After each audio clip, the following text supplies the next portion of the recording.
everybody, I'm Jeff Davis, and right now I am here with Joost Kroesen, who is the co-founder of Anytime Fitness Nesselande. We're in Rotterdam, Netherlands, beautiful country. I've enjoyed living here. And I wanted you to get some of the entrepreneurial tips and success strategies that Joost has applied in his life to get to where he is as a co-owner and some of his other entrepreneurial ventures. Joost, thank you so much for joining me here Yeah, today. no worries, Jeff. It's a pleasure. Yeah, well, it's an honor to chat here today, and I just wanted, off the bat, to ask you a little bit about how you got into entrepreneurship and how you got into co-owning this beautiful gym as well as some of the other things you do. I don't think that the entrepreneurship has been within me from the start. From a young age, I've been very sporty. Been playing different sports, soccer, cricket, and the last one, cricket, got me pretty far, close to being a professional. But unfortunately, Netherlands is not a big country in cricket, and through cricket I got into fitness, and from there the dice started rolling. Did my studies for fitness, sports science, and eventually, I got here. So it's been quite a road, a difficult road, a rocky road, but I'm very happy, the place I'm, now. So. Started as an athlete, got into fitness, and then eventually from there, got to where I am now. That's awesome. That's definitely interesting. I find how you were an athlete. Yeah, it's been a very long road. I always wanted to become a professional cricketer, and because that's it's my passion, it's my hobby. But when fitness became a passion as well, and real life struck that I wasn't going to be a professional cricketer, I had to think about the rest of my life, how to make a living, etc. And I started off when I finished my studies as a personal trainer, as an entrepreneur as well, different gyms, and as well I started working here at Anytime Fitness Nesselande, which was already founded by my colleague Sunil Sunarayan, and just as a fitness instructor, personal trainer.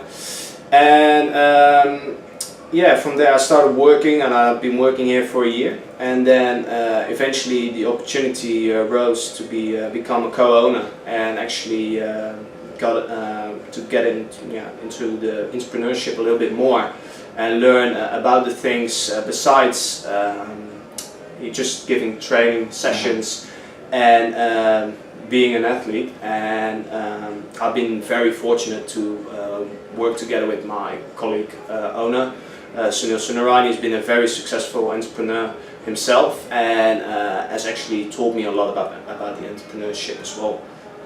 And Wow, that's awesome. Well, thank you for being so open about your story and how you got to where you are. And I want to say very quickly, Joost, that I actually very much relate to you. I was a big athlete. I played in high school as well as in college, a baseball. I'm Irish but grew up in the United States, and I was very passionate about the sport, and I gave it my all. And similar to you, I really had envisioned playing at an elite professional level, and that wasn't in the cards, but there's always another route to success. So I admire that. Wanted to point out to the viewers that if you have one dream that doesn't work out, you always have other options and other possibilities to still achieve success and get to where you want to be and help others in the process. So my next question is, I was listening to you, and you mentioned you joined the gym, and then you met who is now the co-owner of the gym. Is that something that you just express interest in over time in terms of being a co-owner? Is that something where as you got to know him and you guys collaborated, it made natural sense, or is that something that you have to really specifically ask for to make happen? No, not exactly.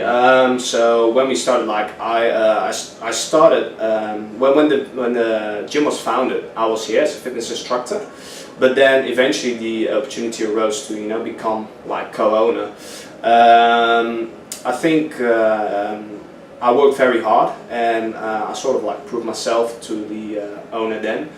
And then because of his own entrepreneurship, he had other things going on as well. Life was actually getting too busy for him to just do it by himself. And then he asked me, and so that was it was exciting, because entrepreneurship, it's always a risk. But I like the risk, and I enjoy the opportunity that I got, and definitely within the fitness, and definitely in the gym that I'm, co-owner now at. Yeah. It was something I was really excited about. So when the opportunity arose, and he offered me the position of becoming co-owner, I got straight into it. Started a crowdfund. I started a crowdfund, and eventually through that I got the funds. Yeah, indeed. Yeah, and got the funds to buy my shares within this gym. And from there on, things have been going really well. Like we've been, we started in 2015 in October, and since then, the amount of members have gone up a lot. And then besides that as well, a lot of the members that we had at the start have been staying in our gym, and that's one of the things I think has proven to be our success. Is not to just care about your marketing and your sales, but to as well. Care about the clients you've got and show them real care. Show them that you want them to have success as well. Once they're here, they've got a lifestyle they want to change, and you want to be there for them to guide them through that to that success. So that's what I think makes us different from other gyms. Around nearby, like you've got the personal training studios, of course, which is all about the personal training, but the other gyms where people actually come themselves to exercise, they don't get any guidance at all. Look at Fit for Free, look at Basic Fit, the big factory style gyms. You basically sign up, and from there it's all by you. You have to do it yourself. But now I think with our gym, which in square meters wise is smaller than the average gym you've got here in the Netherlands and in Rotterdam as well, we give ourselves the opportunity as well to have the personal approach towards our clients and actually get to know them and actually give them that guidance they need. I absolutely love that. I'm loving this very much. One of the topics that I am interested in that I'll share is authentic leadership, and I want to say very sincerely that you are an authentic leader and you're living it. And that was actually my next question. You have already touched on it already. Is the way you have that personal approach to your clients, your clientele base, and you get to know them. And I've noticed, like with me and with others, you're always talking to them, you're interacting, you're on the floor, you're engaging, whether it's with a client for a training session or whether it's just getting to know the people who come to the gym. And I give you credit for that, because that does give it a unique flair that is not there in a lot of other gyms. And no offense to any of the other gyms I've been a part of, but you might quickly say hello to the people at the desk, and then you never get to know them after that. And that my experience was completely different with you and the people here at Anytime Fitness Nesselande. So that's definitely a good approach. How do you approach getting to know people? Like when you have this personal approach, do you have certain methods, or is it just more about just being yourself? I believe actually, through the experience I've got as an athlete and a sportsman, and actually have traveled a lot around the world, making new friends. I think that has helped me a lot. I've got a lot of life experience, I believe, for my age. At least that's what people tell me in the way I go about things. No, I think it's I'm an outgoing person. So that means when someone comes in here to sign up, I believe I can remember that I actually signed you up when you actually joined our gym. Is that we actually we already tried to take out that personal approach straight away when someone walks in. So that even means if someone decides not to become a member and they come in later, you can still surprise them by saying, "Hey, Steve," or whatever. Even when a customer decides the first time not to become a member, but you actually remember their name, whether the name is Steve or Harry, and actually you see them next time, or they come in next month or 2 months later, and you can actually name them by their name. They really they put value to that, because that's a personal approach that they would expect from friends and from colleagues, but when they come to a gym, normally they don't expect that here. So that's a lot of people, and actually a lot of people they tell us that they really find it almost like amazing that we remember their names. But that's what happens if you really put your interest into them, and you actually it's that you actually care about their story, their I believe like people are like onions, when they come in, they've got all these layers, which you can pick from them, and then you actually get to know more about them. So once you start asking questions, you get to know more about those people, and that's what we do. So when people come in here and we have that first conversation, we ask like a lot of questions, like all sorts of questions, even about like do their partners exercise, what have they done in the past for sports, do they have children, etc. So we get to know them, and not only ask things like how tall are you, etc. We want to have that homey feeling within our gym. So when they come over here, they don't just think, okay, I'm just gonna work my ass off and that's it. But then they actually will come to the gym as well, because they will like the gym for the people that work there as well. We want to create that homey feeling within the gym. Fantastic, fantastic. This is a powerful strategy, not only for co-owning a gym, but in life, to remember people's first names, to address them by name. And I also love how you said, Joost, that you care about your clients, and you care about the people who come to this gym in a real way, not just paying lip service to it. And this is, again, perfectly in resonance with what I often share. We live in this society of people who are taught to not really care, and here you have this gym where you do care about your clients, and caring is very powerful. And I don't mean this at all in a cheesy way, but actually caring about someone, and like you said, caring about their story and their background is an incredible way to make a genuine connection. And I feel like not always, but that is often lacking in our society, that the lack of care, and that's true across the whole world. Yeah, and as well, I think it comes in handy business-wise as well. I mean, like where,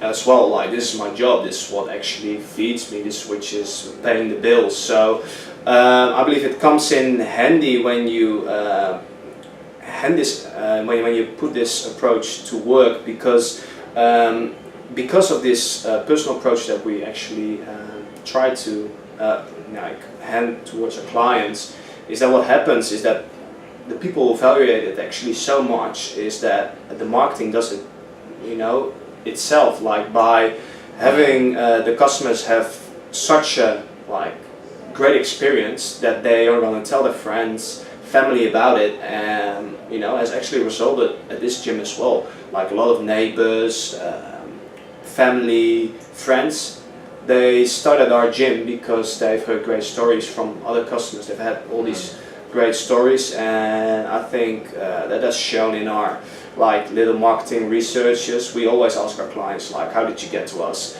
and a lot of times, I would almost say 4 out of 10 times they've come here through a friend or a neighbor or a family. And so that actually puts to mind as well that the better the approach is towards your current clients, it could eventually put a positive turning to your new clients, bringing new clients as well. A lot of people and that's what I think, a lot of gyms, they focus on one thing, and that's sales, sales, sales, sales, sales.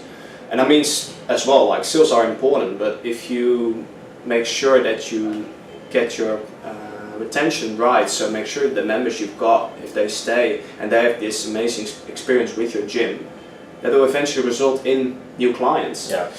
And so that doesn't mean you have to spend thousands of euros into marketing, etc. I think we haven't been doing that for the last few,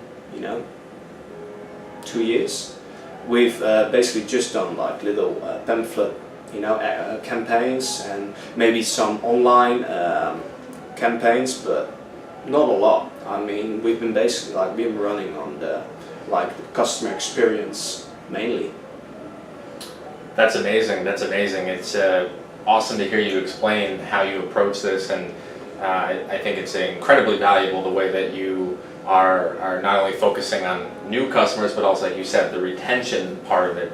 And referrals are powerful, or referrals are very powerful. So next question I wanted to ask you as you're talking, I was thinking about this in my mind as well. I know as entrepreneurs, and not only entrepreneurs, but being in business and being in work life and just life in general, there's a lot of ups and downs. It's like a roller coaster, and it's good to stay level. And I just wanted to ask you in terms of challenges, which I know a lot of people have, and it can be very, very challenging to get started as an entrepreneur, to actually make that dive into doing it, where a lot of people would like to do it, they want to, they desire it, but there can be roadblocks, both internal and external. That could be fear, it could be financial, it could be really anything. And I just wanted to really ask you, what was one or two of your biggest challenges, and what did you do to overcome them? Well, I'm still trying to overcome them. I mean, like, the risk of entrepreneurship is always there. Yeah. And so once you're in it, like, you can't get out. Like, you can get out of it if you have the opportunity and the chance to. But yeah, I'm still trying to overcome that, that fear and that stress you've got always around, like, the financial bits.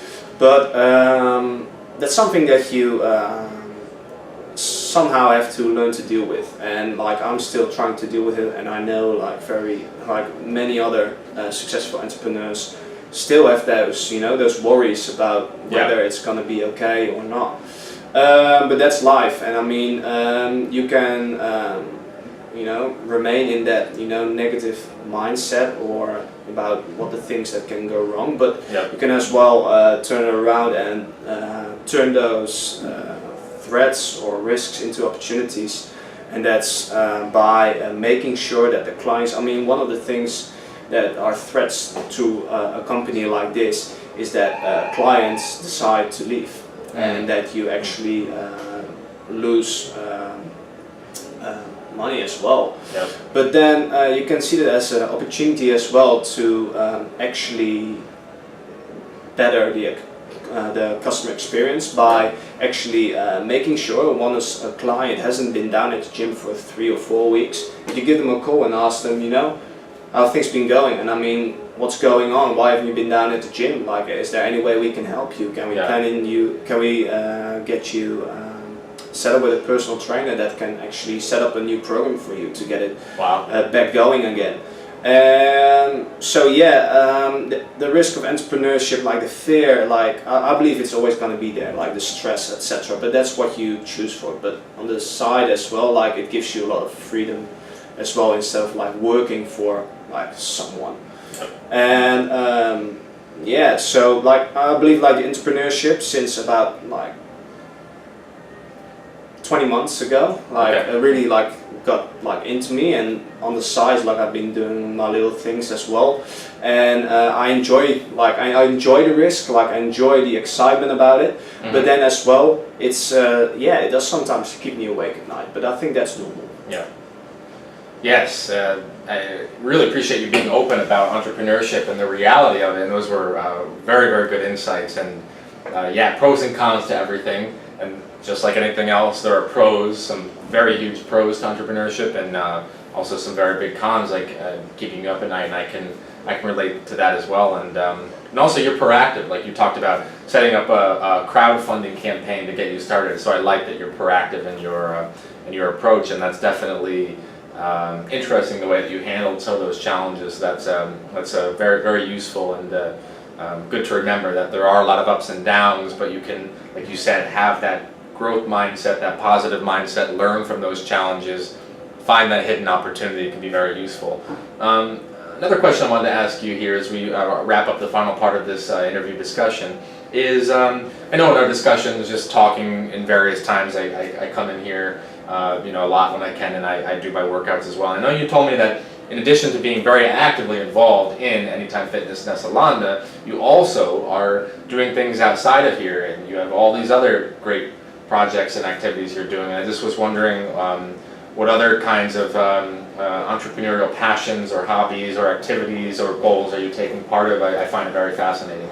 So yeah, well, that's a good question. Like, on the side, like I'm doing my coaching bits as well. It's within fitness and like strength conditioning as well, and that is in sports where my biggest passion lies. Basically like cricket. Eventually, I didn't make it as a professional cricketer, which was like a pity, and I would still give up everything to become a professional cricketer. Wow. But then I started to look out for other opportunities to actually be within that like circuit. Like, how can I be involved within professional cricket? Not as a professional cricketer, but maybe like in another position. And like strength conditioning within sports is basically almost as important as like the technical coaches and technical staff as well. So what you see in football, in cricket, and rugby, like strength conditioning coaches are like being taken very seriously. Fitness has become like a serious part of professional sports. Yeah. And that's how I started exploring my other opportunities within like sports or cricket. So last year I actually started up a position with the youth of the National Cricket Board of the Netherlands, and actually got to take care of that by myself, which was a pretty big task, because like the underage groups, so I mean youth, the KSB really hadn't been doing any strength conditioning, any form of it as well. Like they had the little running sessions, but they like the basics of like fitness and motion, they didn't do that at all. Like I was there to set it up, and that was like a big task, and I think I did pretty well. I always got the positive feedback from all the coaches, the national head coach, even like give me some compliments about it. And then eventually like I started looking to even other opportunities as well, and that's how I got involved with Hockey Club Rotterdam. Hockey, as you probably know, is like one of the biggest sports in the Netherlands. Yeah. And I got involved with the biggest club in Rotterdam, Hockey Club Rotterdam, and both the ladies and the men play at the highest level. The youth as well, most of the teams play at the highest level, and I've been involved with the under 12s and with the under 19s, both male and female, and I've been involved with the national, with the female first team of Hockey Club Rotterdam.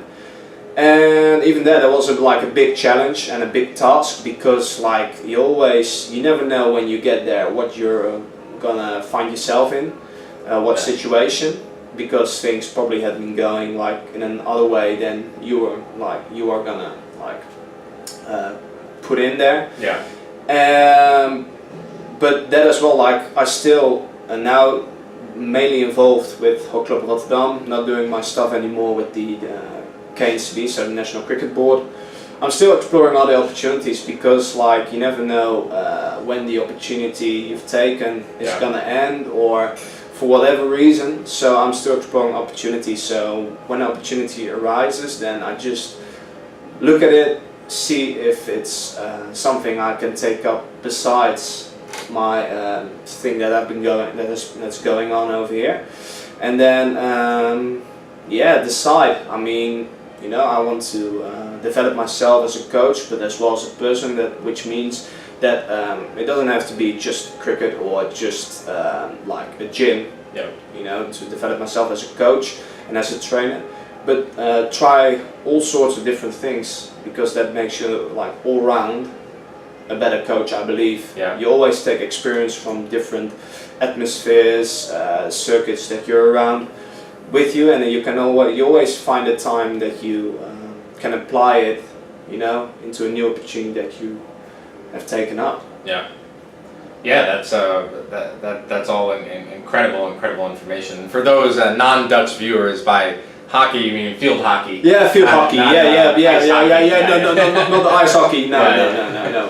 So it's but entrepreneurship, it's been the biggest challenge of my life, besides a few other things, but but I enjoy it a lot as well. Like it gives you freedom, exploring new opportunities. It's all part of my life, and I really enjoy it.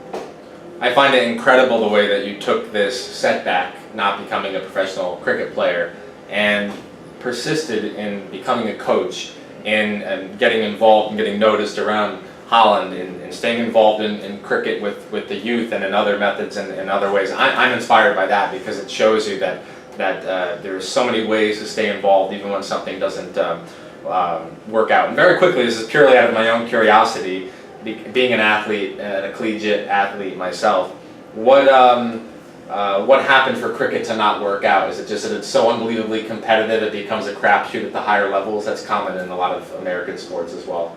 Yeah, it's it's really competitive. Netherlands as well in world cricket. Yeah, you've got basically the 10 biggest countries, so the countries like Australia, England, India, and Netherlands just drops outside of that. And then within Netherlands, like the numbers are not that big, and so it's not even like a professional sport in the Netherlands. Wow. To become a professional, you have to try it overseas. So you have to go out to England to become a professional. And actually, like quite a few like Dutch other blokes have made it into professional cricket in England. But you've got so much competition going on in England. You've got people, as well from South Africa who go to England, to become a professional cricketer over there. So there's a lot of competition, and I don't believe like most of like the Dutch young cricketers are being exposed to the same amount of cricket and the level of the high level of cricket that that like the other kids play in England or in South Africa or in India before they try to challenge themselves to become a professional cricketer as well. So you find yourself in a like very big pool of players who are probably as talented as you, but have been exposed to much more high level cricket. Wow. Which gives them like a bigger opportunity to become a professional cricketer. But I believe if you want something, and that's I think what like Dennis Bergkamp, one of the biggest Dutch football players, and as well one of the biggest players who played in the Premier League in England, said when he was at Ajax when he was young, and he actually made it to the first senior team. He said within his age group teams there always had been like better players than him, more talented. Wow. But his work ethic and his mentality eventually got him to where he got. So even when you don't have the talent in your opinion, or you think you're not as talented, you can still get to the highest level by putting everything you've got on the line. And I believe even when you within entrepreneurship, even when you believe that if you're not sure if you're gonna get there, just give everything you've got and put everything to it, because that's the only way you'll know. But once you didn't get there, you don't have to be disappointed, because you know that you've tried everything to get there, and then later in life you won't be disappointed, and maybe even when you put everything to it, you get there. So within sports, like unfortunate, like I still would give everything to become a professional cricketer. Yeah. But but that's something that's just going on the side now. I would still love to, but it is something unfortunately that hasn't worked out for me. But now, like, I'm not happy. I'm not unhappy with the place I'm at now. Like, I'm really happy because business is going well. I mean, I've over the last few years, I wouldn't just say that the clients are just like our clients, but I believe even out of all those clients, like who are at our gym, I've made a lot of friends as well. Let's open.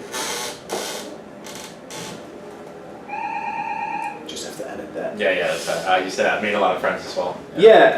So not actually all the clients are just clients. They've become actually friends over the years as well, and that's what I think makes a difference to success. In a gym, I believe like within the fitness industry, you've got a lot of controllables that you have to take care of. So that means making sure the gym is clean, making sure that everything is working, and I think that we do that really well. So the controllables, we take care of them. That means as well, give your clients a little bit more of a personal approach. Like I talked about quite a bit now. I think that's what's making a difference now. Like these days, In America you've got Planet Fitness, over here you've got Fit for Free, which are the big factory style like gyms. Yep. I think they're a little bit over, and I still believe because they're very big corporate gyms, they'll still last for a long time. Yeah. Because still a lot of people will look to the cheapest gym possible. But yeah, I believe that the smaller gyms are gonna make their return. So where you can see Anytime Fitness worldwide is doing really well because of this approach. Every Anytime Fitness is trying to put that personal approach to work to make sure that not only new clients are being brought in, you know, through the sales, but as well retention is doing its job. Because once you've got your client in, just make sure that they stay, and I mean you've still got the income. You don't have to worry too much about sales. Make sure you take care of these clients you've got. That's amazing. I'm loving all these insights. They're definitely very useful, and you really touched on it all right there. My final question was really any parting shots for an entrepreneur or a business person or someone who has a goal or a dream who they're on the precipice, they want to jump in, but they're just doubting themselves. They're just finding that they can't seem to put themselves to it. They have people criticizing them. They have roadblocks. What's your parting thought for someone like that who is right there? They just have to dive in. I mean, if you've got things that you want, so if you want to go and do something, but you think something is blocking you, don't think like that. I think there's nothing blocking you. I think it's just a block that you're putting up there, you know, yourself. Sometimes like financial reasons, you know, can be a real issue. I mean, that's, you know, a legit reason not to go on with something. But if you got the opportunity to go and explore other opportunities by just looking out for other vacancies or other challenges, just do it. Yeah. I mean, if you're not happy if you're not happy with the place you're at now, do you really want to stay there? I mean, that's the question you have to ask yourself. Do I want to be here, you know, for the next 10 years if you're going to be unhappy? I mean, life is like a big challenge, and for some people like it will go more easy, but for others like it's a rocky road. But you just have to go and do it. Go and do something you love. Go and do something you like, and that's what keeps me going, because every day I'm here, I'm not bored one day because I'm doing something I love. Yeah. I love getting out there, train people, help people getting physical success, make sure that they lose their weight, make sure they gain their muscle mass for the, like, you know, for the beach days. But yeah, and then as well, like just a social thing, like I mean, you know, getting out there, getting to know people, making new friends. That's something what makes me love my work, and I think all people should always pick a job that they love to do. So even when that means the money isn't going to be great at the start, if you love something and you go all in, eventually the money will flow in itself, you know. But make sure that you do something you love, because money isn't always the thing that makes you happy. Yeah, that is everything else you said in this interview is very, very useful. It's practical, and it's good insight to add value to our viewers here. So I want to thank you for your time, ladies and gentlemen. We heard directly from Joost Kroesen, who is an inspiring entrepreneur. And these insights I find are, again, very, very applicable to the day-to-day life of moving forward past challenges, of being an entrepreneur, of taking risks, positive risks, and putting ourselves out there to move forward. So, thank you, Joost. Yeah, no worries, Jeff. It's a pleasure, man. Always. Well, guys, there you have it. Please feel free to like the video and share it around. If you know of anyone who is thinking about becoming an entrepreneur, or they're facing challenges in their life, or they just want some inspiration, feel free to share this video around with others, and leave in the comments below what are some of your biggest challenges with entrepreneurship, with launching, with starting and growing a business. I'd love to know, so feel free to leave your comments below and I'll respond. Have a wonderful day, stay true to you, and I will see you, my friend, at the mountaintop.